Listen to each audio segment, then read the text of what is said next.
ममता बनर्जी को लगा एक और बड़ा करारा झटका। सांप्रदायिक बयान के मामले में दर्ज हुई एफआईआर। बंगाल पुलिस ने शुरू की जांच। शुभेंदु अधिकारी सरकार ने कसी कमर। पश्चिम बंगाल से ममता बनर्जी, अभिषेक बनर्जी समेत तृणमूल कांग्रेस का पूरी तरीके से सफाया।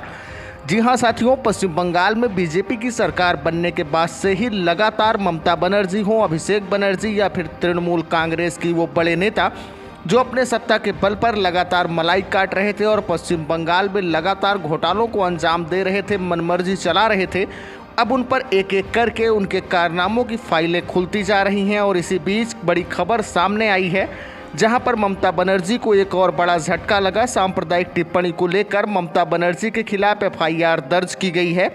जी हां साथियों, आपको बता दें, तृणमूल कांग्रेस की सुप्रीमो ममता बनर्जी को एक और बड़ा झटका लगा। ममता बनर्जी के खिलाफ हेयर स्ट्रीट थाने में अब एफआईआर दर्ज कर ली गई है। जी हां साथियों, 2026 के राजनीतिक भाषण में सांप्रदायिक टिप्पणी करने के मामले में ममता बनर्जी के खिलाफ ये शिकायत दर्ज कराई गई। आपको बताते चलें कि एफआईआर 7 जून को दोपहर 3:45 पर दर्ज की गई है, जिसमें न्याय संहिता की धाराओं के अंतर्गत 196(1), 351(2) और 352 के तहत ममता बनर्जी के खिलाफ एफआईआर दर्ज की गई। आपको बताते चले साथियों, ममता बनर्जी की मुश्किलें अब लगातार कम नहीं हो रही हैं। टीएमसी के कई बड़े नेता एक के बाद एक ममता बनर्जी का साथ छोड़ रहे हैं। टीएमसी के सुप्रीमो ममता बनर्जी के खिलाफ अब एफआईआर भी दर्ज हो गई है। आपको बता दें, ये पूरा मामला ममता बनर्जी के खिलाफ 2026 के एक राजनीतिक भाषण को लेकर है, जो ये एफआईआर दर्ज की गई है। तुषार कांति दास के द्वारा जो शिकायत की गई, उसके आधार पर 9 मार्च को एस्प्लेनेड में मेट्रो चैनल के पास धरना मंच पर ममता बनर्जी के भाषण में भ्रामक बातें की गई थी। और इसी शिकायत में दावा किया गया है कि इन बातों का मकसद शांति भंग करना, सार्वजनिक व्यवस्था बिगाड़ना और सांप्रदायिक सद्भाव को प्रभावित करना था, जिसे लेकर अब ममता बनर्जी के खिलाफ एफआईआर दर्ज की गई। तो वहीं पर और कई बड़े घोटालों को लेकर सीबीसीआईडी जांच भी चल रही है। लगातार अभिषेक बनर्जी और ममता बनर्जी के ठिकानों पर केंद्रीय एजेंसियां छापेमारी भी कर रही हैं।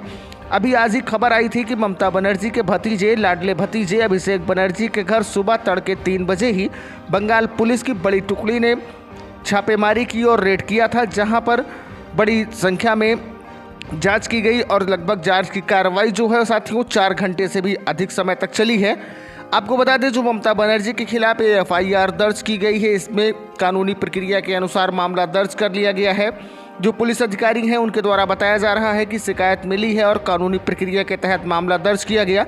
और ममता बनर्जी का जो ये भाषण था, उसके सभी पहलुओं और जिस संदर्भ में दिया गया था, उसके बारे में पूरी बारीकी से जाँच बंगाल पुलिस कर रही है।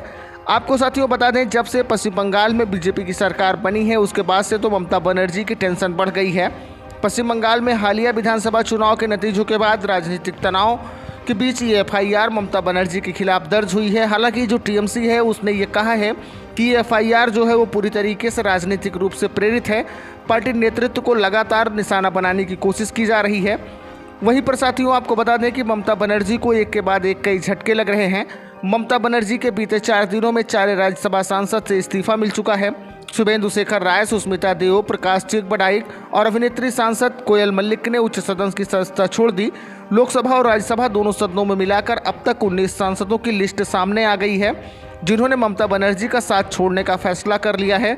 तो वहीं पर दावा किया जा रहा है कि बड़ी संख्या में विधानसभा के सदस्य भी अब ममता बनर्जी का साथ छोड़ने जा रहे हैं।